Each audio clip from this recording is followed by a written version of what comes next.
आज टॉपिक है how do enzymes brings about such high rate of chemical conversion मतलब ये है कि एंजाइम्स किसी रिएक्शंस की रेट ऑफ रिएक्शन को कैसे बढ़ाता है, कैसे इंक्रीज करता है। इसके कुछ पहले बेसिक टर्म्स हैं, 3-4 टर्म्स हमें पहले समझना है। पहला है एक्टिवेशन एनर्जी। देखिए enzymes increase the rate of reactions bye lowering the activation energy. Enzymes किसी प्रोडक्ट्स की या किसी रिएक्शन की रेट ऑफ रिएक्शन को बढ़ा देता है, मतलब रिएक्टेंट्स को बहुत स्पीडली क्या कर देता है, प्रोडक्ट्स में बदलने लगता है। कैसे बढ़ाता है? तो किसी भी प्रोडक्ट्स की जो रिएक्टेंट्स हैं उनकी एक्टिवेशन एनर्जी को कम करता है। सबसे पहले हम लोग समझेंगे कि एक्टिवेशन एनर्जी क्या होता है। Activation energy the minimum amount of energy required to initiate the reactions. Energy के वो मिनिमम अमाउंट्स, मतलब वो कम से कम एनर्जी जिस एनर्जी पे कोई रिएक्शन स्टार्ट हो जाती है, इनिशिएट हो जाती है, मतलब शुरू हो जाती है। किसी भी रिएक्शंस को एक मिनिमम अमाउंट ऑफ एनर्जी की जरूरत होती है, जिस मिनिमम अमाउंट पे वो रिएक्शंस क्या होती है, स्टार्ट होती है। या फिर हम ये कह सकते हैं किसी भी रिएक्शंस को एक minimum amount of potential energy की जरूरत होती है, उस पोटेंशियल एनर्जी पे ही वो रिएक्शंस क्या होती है, स्टार्ट होती है कोई भी रिएक्शंस। तो जो एंजाइम्स होते हैं इस जो मिनिमम अमाउंट है उसे और कम कर देते हैं जिस पे रिएक्शन से स्टार्ट होती है।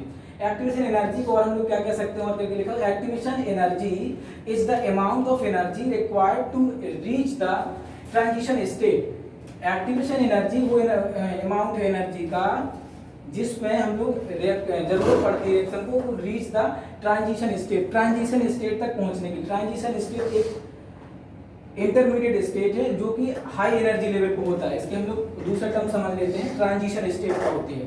पहला होगा हमें पहले से टर्म ही समझना है। सबसे पहली लाइन है कि एंजाइम्स जो रेट ऑफ रिएक्शन को इंक्रीज करते हैं वो कैसे करते हैं, तो एक्टिवेशन एनर्जी को लोअरिंग कम करके करते हैं। एक्टिवेशन एनर्जी को कम कर देते हैं रिएक्शंस की। एक्टिवेशन एनर्जी मतलब वो मिनिमम अमाउंट एनर्जी का जिसमें कि रिएक्टेंट प्रोडक्ट पे बदलना शुरू होते हैं, वो मिनिमम अमाउंट कहलाता है एक्टिवेशन एनर्जी।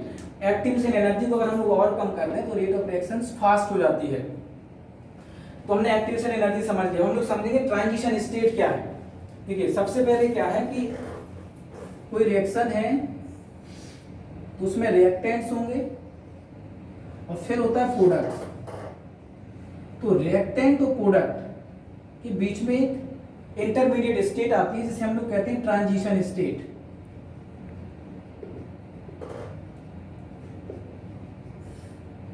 फिर आता है प्रोडक्ट।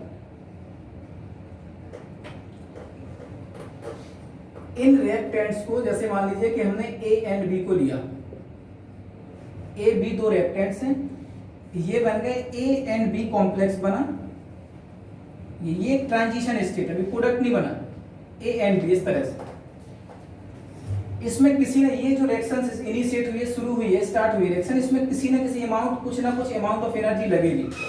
ये एनर्जी जो लगेगी इसी को हम लोग कहते हैं एक्टिवेशन एनर्जी ऑफ रिएक्शंस। उस रिएक्शन की एक्टिवेशन एनर्जी जिस minimum amount of reactions amount of energy में वो रिएक्शन क्या हो रही है, स्टार्ट हुई चलना।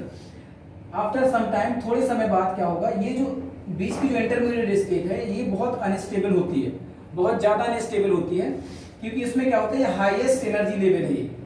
इसको एनर्जी दी, एक्टिवेशन एनर्जी, इसमें हाईएस्ट एनर्जी लेवल है। फिर ये बदल जाता है प्रोडक्ट में। तो मान लीजिए प्रोडक्ट बना बी ए प्रोडक्ट बना, ए बी नहीं बी ए प्रोडक्ट बना है। अब इसमें क्या है कि एनर्जी निकल भी सकती है, टोटल एनर्जी लग भी सकती है। इस पर डिपेंड करता है कि किसी चीज की एक्टिवेशन एनर्जी क्या है। देखिए जो ए बी था ये हाईली अनस्टेबल स्टेट होती है, तभी तो बी ए में बदल गया। तो ए एंड बी जो है बी ए प्रोडक्ट बनाते हैं, बीच में ए बी जो स्टेट आती है इसे हम लोग कहते हैं ट्रांजिशन स्टेट। ये जो स्टेट है हाई एनर्जी लेवल होता है, हाई एनर्जी लेवल स्टेट होता है ये। तो ट्रांजिशन स्टेट को हम लोग समझ लेते हैं कि ये बीच की स्टेट है क्या, आखिर जो बीच की स्टेज आती है ये क्या है।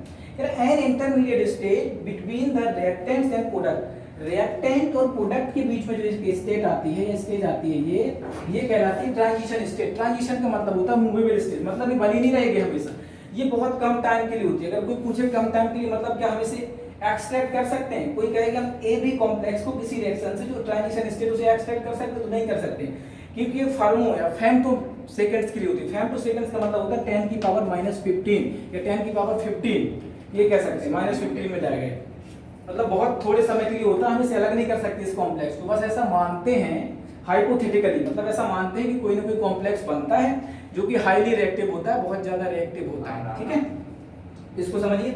An intermediate state between the reactant and products, जो ट्रांजिशन स्टेट है इसके बारे में एक पॉइंट और लिखा हुआ, it has maximum potential energy, इसमें मैक्सिमम पोटेंशियल एनर्जी होता है, and more free energy. Maximum potential energy क्या है? पोटेंशियल एनर्जी जो है आपको सबको पता होगा, फिर भी नीचे लिखा हुआ शॉर्ट में पोटेंशियल एनर्जी होता है कि किसी भी सिस्टम में जो स्टोर्ड एनर्जी है, किसी भी सिस्टम की stored energy that depends upon the relative positions, किस पर डिपेंड करती है? Relative positions of various part of the system, जो सिस्टम के जो पार्ट्स हैं, जो भी प्रोडक्ट्स, उसके दो कंपोनेंट्स हैं, उनके पार्ट्स की पोजीशन पे डिपेंड करती है। मतलब किसी प्रेजेंट टाइम पे किसी चीज में कितनी एनर्जी स्टोर है। जैसे मैं कहूं कि मैंने इस पेन को क्या कर रखा है, इतनी हाइट तक उठा, यहाँ पे मैंने होल्ड कर रखा है इसको, तो इसकी जो पोटेंशियल एनर्जी होगी, फिजिक्स में आप लोग पढ़ते होंगे, mgh हो जाएगा।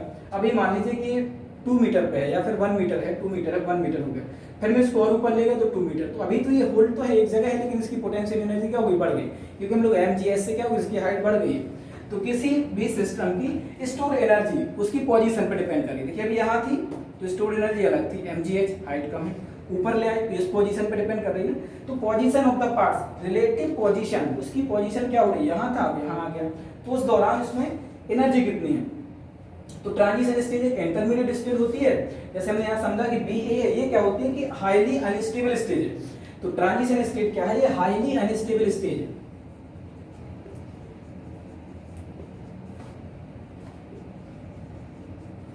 हाईली अनस्टेबल स्टेट, ये 1 सेकेंड के कई करोड़ में भाग के लिए होती है, और होती भी है कि नहीं होती है, हम लोग हाइपोथेटिकली मानते हैं कि ये कोई ना कोई इस तरह से एक ट्रांजिशन स्टेट होती है। ठीक है, एक्टिवेशन एनर्जी को और एक फार्मूला टाइप का बना हुआ है, activation energy equal to potential energy of transition state. इसको ऐसे समझिए, अब आप स्क्रीनशॉट ले लीजिएगा क्योंकि मैं रफ कर रहा।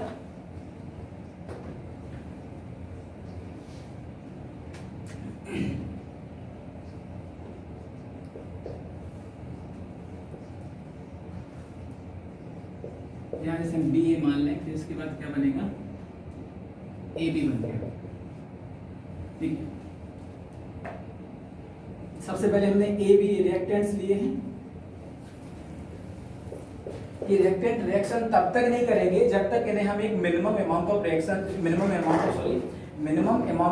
नहीं दे देंगे। मतलब क्या है कि जब तक हम इसे एक्टिवेट नहीं करेंगे, जब तक ये रिएक्शन इनिशिएट नहीं होगी। और एक्टिवेट कैसे होगी? जब हम इसे मिनिमम अमाउंट ऑफ एनर्जी दे देंगे, उसी हम लोग, और जिस मिनिमम अमाउंट ऑफ एनर्जी पे रिएक्शन स्टार्ट हो जाएगी, वो मिनिमम अमाउंट ऑफ एनर्जी क्या कहलाती है? एक्टिवेशन एनर्जी कहलाती है। तो हमने मान लीजिए इसे कुछ ना कुछ एनर्जी दी, हमने हीट किया इसको, जब हीट किया तो रिएक्शन स्टार्ट हो गई, तो इस तरह बना BA कॉम्प्लेक्स। क्या बना? BA complex. और ये जो है ट्रांजिशन स्टेट है, ट्रांजिशन स्टेट है। अब कोई भी ट्रांजिशन स्टेट इसलिए है क्योंकि क्या है कि अनस्टेबल है। अगर स्टेबल होता तो ट्रांजिशन स्टेट नहीं होता। तो A और B को हमने जबरन कुछ ना कुछ हीट दी है, एनर्जी दी, तो ये क्या बन गया? BA कॉम्प्लेक्स बन गया, जो कि ट्रांजिशन स्टेट है। और फिर ट्रांजिशन स्टेट बन जाती है अपनी स्टेबल। प्रत्येक चीज क्या होती है? ज्यादा एनर्जी से कम एनर्जी की तरफ जाती है, क्योंकि अगर मोर एनर्जी मोर unstable, low energy more stable. जितनी ज्यादा एनर्जी होगी कोई भी सिस्टम उतना ज्यादा अनस्टेबल होगा। उसी तरह से जितना ज्यादा हम लोगों की पॉकेट में पैसा होगा, हम लोग उतने ज्यादा अनस्टेबल रहते हैं। कहीं यहाँ घूमेंगे, कहीं वहाँ घूमेंगे, मोबाइल खरीदेंगे, PUBG खेलेंगे, 6 GB रैम 8 GB रैम वाला लेंगे, फिर ये करेंगे वो करेंगे, यहाँ जाएंगे, खुद भी जाएंगे, दूसरे को भी ले जाएंगे, इसी प्रकार से बिल्कुल। ठीक है, तो जैसे हम लोग A एंड B को रिएक्ट कराते हैं, तो अभी इसकी एनर्जी कम है, दोनों रिएक्टेंट से, लेकिन इसकी एनर्जी कम है। लेकिन फिर भी क्या है, अगर रिएक्शन करते हैं तो इसका मतलब इसमें एनर्जी कुछ ना कुछ है। मान लीजिए कि किसी के पास पैसा कम है, लेकिन बहुत कम नहीं है। बहुत कम नहीं तो कहीं ना कहीं घूमने के लिए पक्का जाएगा। तो ये रिएक्शन, अब इसमें क्या किया हमने? थोड़ी सी और से एनर्जी दे दी, थोड़ा सा पैसा और दे दिया, तो इसके पास बहुत ज्यादा पैसा हो गया। मतलब हमने थोड़ी सी एनर्जी और दी तो बहुत ज्यादा एनर्जी होगी, तो ये हाई एनर्जी लेवल होता है, ये ट्रांजिशन स्टेट है। अब कोई भी सिस्टम होगा तो वो हाई एनर्जी से लो एनर्जी की तरफ जाता है। कोई भी सिस्टम होगा वो हमेशा हाई एनर्जी से लो एनर्जी की तरफ जाता है। क्यों? क्योंकि हाई एनर्जी मतलब मोर अनस्टेबल, और लो एनर्जी मतलब मोर स्टेबल। क्योंकि जब एनर्जी बिल्कुल एनर्जी नहीं है, मतलब बिल्कुल पैसा नहीं, तो हम लोग अपने घर पे आराम से स्टेबल रहेंगे। तो इस प्रकार से बन गया AB कॉम्प्लेक्स। AB कॉम्प्लेक्स मतलब क्या है कि ये बहुत ज्यादा स्टेबल है। मतलब क्या है कि अब इस दौरान क्या निकली होगी? एनर्जी निकली होगी। ठीक है, इन तीनों में से सबसे ज्यादा एनर्जी किसके पास है? सबसे ज्यादा एनर्जी बी ए कॉम्प्लेक्स के पास है, ट्रांजिशन स्टेट। क्यों? क्योंकि इसकी एनर्जी और इसकी एनर्जी दोनों की ऐड की और हमने कुछ और एनर्जी इसको दी है, ठीक है। तो रिएक्शन स्टार्ट हो गई, तो ट्रांजिशन स्टेट। अब क्या हुआ, जब प्रोडक्ट बना तो प्रोडक्ट मोर स्टेबल है, तो इसका मतलब इस पे एनर्जी सबसे ज्यादा कम होगी, तो इससे बहुत सारी एनर्जी बाहर निकल जाती है, तो मोर स्टेबल। मतलब एनर्जी के हिसाब से अगर हम देखेंगे तो सबसे ज्यादा एनर्जी लेवल कौन सा होता है, ट्रांजिशन स्टेट में सबसे ज्यादा एनर्जी होती है, मतलब मैक्सिमम पोटेंशियल एनर्जी होती है इसकी। फिर उसकी बात किसमें होती है, ए एंड बी, तभी तो बाहर घूमने के लिए निकले थे, तभी तो रिएक्शन किए उन्होंने। फिर ए बी के पास सबसे ज्यादा स्टेबल कौन है इसमें से, तो कहेंगे प्रोडक्ट। जो चीज बनती है वो सबसे ज्यादा स्टेबल होती है, प्रोडक्ट, तभी तो बना है, ठीक है। तो सबसे कम एनर्जी किसके पास है, तो कहेंगे ए एंड बी प्रोडक्ट के पास है। तो सबसे कम ये जो है ये प्रोडक्ट है, तो सबसे कम एनर्जी इसके पास है, तो लोवेस्ट एनर्जी इसके पास है, मैक्सिमम एनर्जी इसके पास है, और मिनिमम कहें या लेस एनर्जी किसके पास है, इसके पास। अब देखिए फॉर्मूला, एक्टिवेशन एनर्जी निकालेंगे कैसे, कि किसी रिएक्शन को कितनी एनर्जी की जरूरत है जिससे कि वो रिएक्शन किसी मतलब किसी रिएक्टेंट्स को, या दो रिएक्टेंट्स या दो से ज्यादा रिएक्टेंट्स हो सकते हैं, उनको कितनी एनर्जी दी जाए कि वो रिएक्शन शुरू हो जाए, मतलब कितनी ज्यादा उसको हम लोग एनर्जी दें कि वो रिएक्शन क्या कर ले, शुरू कर ले, मतलब उसकी एक्टिवेशन एनर्जी कितनी होगी। तो इसके लिए फॉर्मूला होता है activation energy is equal to potential energy of transition state. इसकी potential energy of transition state, ये एनर्जी कितनी है, potential energy of transition state. अब ये जो आपने यहाँ पे रिएक्शन एनर्जी दी थी, वही एनर्जी यहाँ निकल भी तो जाएगी, उससे ज्यादा ही निकलेगी, कम नहीं, वही एनर्जी अब यहाँ निकलेगी, तभी तो स्टेबल प्रोडक्ट बनना। तो potential energy of transition state, इसकी जो एनर्जी है वो, और पोटेंशियल एनर्जी ऑफ रिएक्टेंट्स, और जो पोटेंशियल एनर्जी ऑफ रिएक्टेंट थी, आपने कितनी एनर्जी दी इसको, ये रिएक्शन स्टार्ट कर ले, इसको जानने के लिए हम लोग इसकी टोटल एनर्जी से इसकी टोटल एनर्जी को माइनस कर देंगे। जो वैल्यू निकल के आएगी वो उसकी एक्टिवेशन एनर्जी हो जाएगी, क्योंकि वही तो दी है। दोनों को ऐड किया, रिएक्शन नहीं की हमने, फिर कुछ एनर्जी दी, मिनिमम अमाउंट दिया, जिसको देते गए एक ऐसा अमाउंट आएगा जिसपे क्या है, एनर्जी बढ़ाते बढ़ाते क्या करना, रिएक्शन कर लेगा। जैसे ही रिएक्शन करेगा तो वो मिनिमम अमाउंट जहां तक हमने उसको एनर्जी दी थी वही एक्टिवेशन एनर्जी है, तो टोटल एनर्जी हम निकल आएगी। तो activation energy equal to potential energy of transition state, इसकी पोटेंशियल एनर्जी ट्रांजिशन स्टेट की माइनस कर दीजिए पोटेंशियल एनर्जी ऑफ रिएक्टेंट, जितनी रिएक्टेंट की थी, तो निकल आएगा आपका एक्टिवेशन एनर्जी, किसी चीज की एक्टिवेशन एनर्जी। इस तरह से निकालते हैं। तो हमें सबसे पहले टर्म समझना था, जब हम आगे की चीजें समझ पाएंगे बेटा। तो पहला क्या है, एक्टिवेशन एनर्जी। सबसे पहले तो ये कि एंजाइम्स कैसे वर्क करते हैं, कैसे कन्वर्जन करते हैं, मतलब कि रिएक्टेंट्स को प्रोडक्ट में कैसे चेंज करते हैं, प्रोसेस क्या है। तो किसी भी रिएक्टेंट्स को जो है एक्टिवेशन एनर्जी को क्या कर देते बेटा, लो कर देते। लो ब्रिंग द एक्टिवेशन एनर्जी, ऊपर लाइन लिखी थी मैंने, रफ कर दी है। फिर इसमें हमें टर्म समझना है, कौन कौन से टर्म है।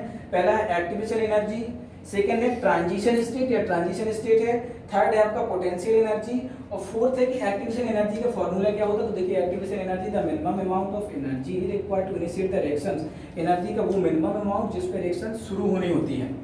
दूसरा है, और उसी को हम कैसे बोल सकते हैं, activation energy is the amount of energy required to reach the transition state, वो एनर्जी का मिनिमम अमाउंट जिससे कि रिएक्टेंट से रिएक्शन कहां तक पहुंच जाए, ट्रांजिशन स्टेट तक पहुंच जाए। शुरू होगी तभी तो ट्रांजिशन स्टेट पर पहुंचेगी, तो ये भी हम इस तरह से भी बोल सकते हैं। दूसरा ट्रांजिशन स्टेट क्या है, तो कहेंगे इंटरमीडिएट स्टेज है, बीच की अवस्था है, बीच की स्टेट है किसके, रिएक्टेंट्स के एंड प्रोडक्ट के बीच की स्टेज है, ये वाली बीच की हो गई। अभी बीच की ये हाईली अनस्टेबल है, क्यों, क्योंकि उसमें मैक्सिमम एनर्जी होता है। तो it has maximum potential energy and more free energy, maximum potential energy रहती है इसकी बहुत ज्यादा। जब पोटेंशियल एनर्जी ज्यादा है तो अनस्टेबिलिटी ज्यादा होगी इसकी। हाईली अनस्टेबल स्टेज है ये। फिर पोटेंशियल एनर्जी, ये तो फिजिक्स केमिस्ट्री बायो तीनों में पढ़ते हैं कि किसी भी सिस्टम में किसी पर्टिकुलर टाइम पे उसकी पोजीशन के हिसाब से उसमें कितनी एनर्जी स्टोर है, वो उसकी पोटेंशियल एनर्जी कहलाती है। ये अगर आपको तीन चार इसके अगर टर्म समझ में आ गए हो तो नेक्स्ट आगे कैसे एंजाइम्स वर्क करता है, लॉक एंड की मॉडल क्या है, ये वगैरह वगैरह तभी आप समझ पाओगे। ठीक है, एक्टिवेशन एनर्जी के ग्राफ भी तभी समझ पाओगे, इसलिए अच्छे से समझ लो। ठीक है, थैंक यू।